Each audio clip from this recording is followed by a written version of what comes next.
Bonjour à tous. Le rabbi avait l'habitude, 3 fois par an, de donner un discours uniquement pour les femmes expliquant l'importance du rôle de la femme juive. En effet, de nos jours, le rôle de la femme est extrêmement important. C'est ce qu'on va voir à travers la paracha de la semaine Vayakel. La Torah nous raconte comment Betzalel, celui qui a construit le sanctuaire après le don de la Torah, a construit toutes les choses qu'il y avait dans le sanctuaire, entre autres la cuve avec le socle de la cuve qui était fait en cuivre. De quel cuivre était fait cette cuve et le socle? Du cuivre que les femmes avaient offert. Quel cuivre les femmes avaient offert? Des miroirs en cuivre qui étaient brillants, qui se servaient pour eux, ils l'ont offert au sanctuaire pour qu'on va pouvoir le construire. Lorsque les femmes ont amené cela, Moïse a dit non, il ne voulait pas recevoir cela. Il a dit ça pousse à faire du mal. Dieu a dit non, reçois, prends ces miroirs. Ces miroirs sont plus chers que tout le reste. Pourquoi? Parce que grâce à ces miroirs, les femmes juives ont amené des enfants juifs au monde. Lorsqu'ils étaient en Égypte, et les maris étaient épuisés du travail, de l'esclavage, ils leur amenaient à manger, à boire, les femmes leur amenaient à manger, à boire. Et après, ils se regardaient dans ces miroirs avec leur mari. Ils disaient au mari, je suis plus belle que toi.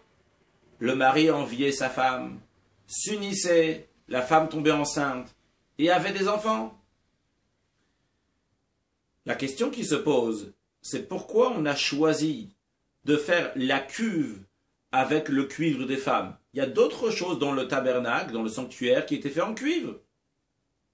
Deuxièmement, pourquoi Moïse n'a pas voulu recevoir au début et Dieu lui a dit de recevoir? Moïse savait aussi toute cette histoire des miroirs. Et pourtant, Dieu lui a dit de recevoir. Qu'est-ce que Dieu lui a rajouté comme information? Et troisièmement, et essentiellement, quel est l'enseignement pour nous, aussi bien les hommes que les femmes, dans la vie de tous les jours?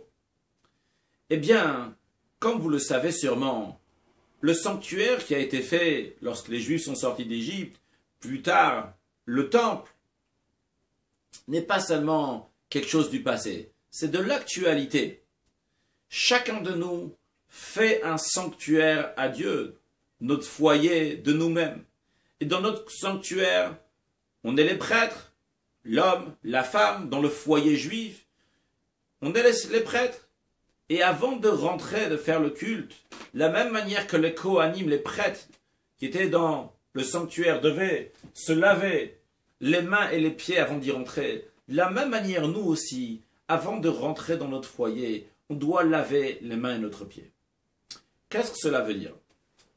Le sanctuaire était fait d'or, d'argent, de cuivre, toutes sortes de matières. De la même manière, nous aussi, et en particulièrement le rôle de l'homme, c'est d'aller à l'extérieur dans le monde. Et là-bas ramasser cet or, cet argent, ce cuivre, et toute la matière qu'on a besoin pour amener dans le foyer, pour faire un sanctuaire à Dieu. Mais le fait qu'on est en contact tellement avec le monde, eh bien, on commence à s'habituer à la saleté, à la grossièreté qu'il y a dans le monde. Et on ne réalise même pas que c'est grossier, on ne réalise même pas que c'est sale. Lorsqu'on rentre dans la maison, à ce moment-là, il y a le rôle de la femme. La femme, que son rôle essentiel, c'est de mettre la chaleur dans le foyer, de mettre du spirituel dans le foyer.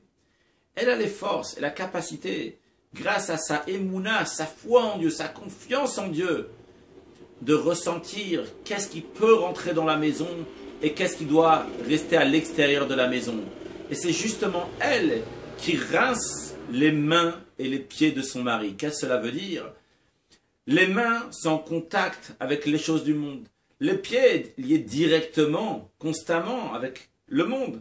Donc quand le mari rentre à la maison et est sale du contact qu'il y a avec le monde, des fois il ne fait pas attention qu'est-ce qu'il faut rentrer à la maison et qu'est-ce qu'il ne faut pas laisser rentrer à la maison. Et c'est justement là que la femme vient et lave tout ça. Elle dit non, non, excuse-moi mon cher mari, il y a des choses que c'est pas pour la maison, c'est peut-être bien pour le travail, mais ça doit rester à l'extérieur. C'est pas bien pour le foyer, ni pour notre mariage, ni pour les enfants. Ça doit être à l'extérieur. Et c'est ça ce que représente spirituellement laver les mains et les pieds avant de rentrer dans le foyer.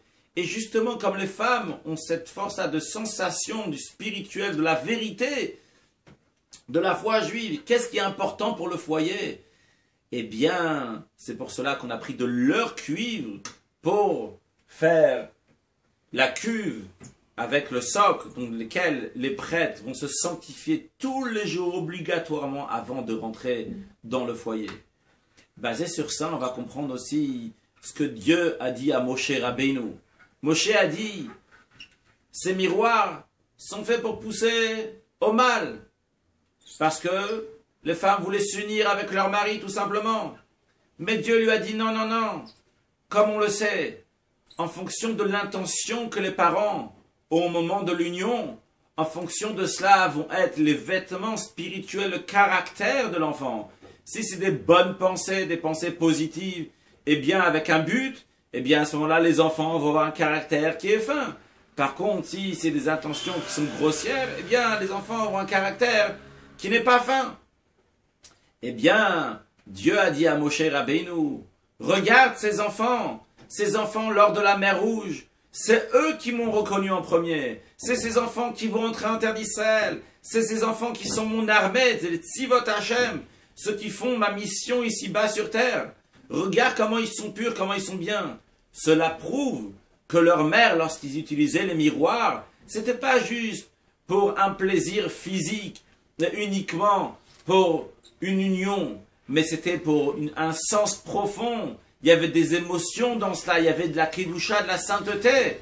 Parce qu'encore une fois, les femmes ont les capacités d'amener de la spiritualité, du bien, de la chaleur dans le foyer encore plus que les hommes. Et quand tu vois ces enfants, eh bien, je te confirme que c'était avec des bonnes intentions. Et tu peux prendre leur cuivre et sers-toi de ce cuivre pour construire le sanctuaire.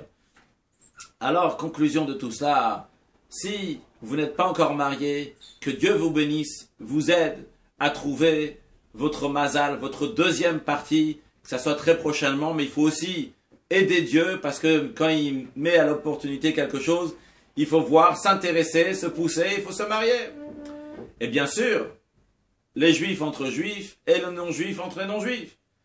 Si vous êtes déjà marié, si vous êtes un homme, laissez-vous laver les pieds et les mains par votre femme. Écoutez-la lorsqu'elle donne un conseil, comment construire le foyer. Et si vous êtes une femme, n'oubliez pas de nettoyer les mains et les pieds de votre mari, bien sûr, tendrement, gentiment, calmement, paisiblement, mais il faut le faire. Et de même qu'en Égypte, on est sorti d'Égypte par le mérite des femmes, de la même manière aussi, dans notre génération, par le mérite des femmes, on va sortir de cet exil et aller accueillir Mashiach très prochainement. Une excellente journée.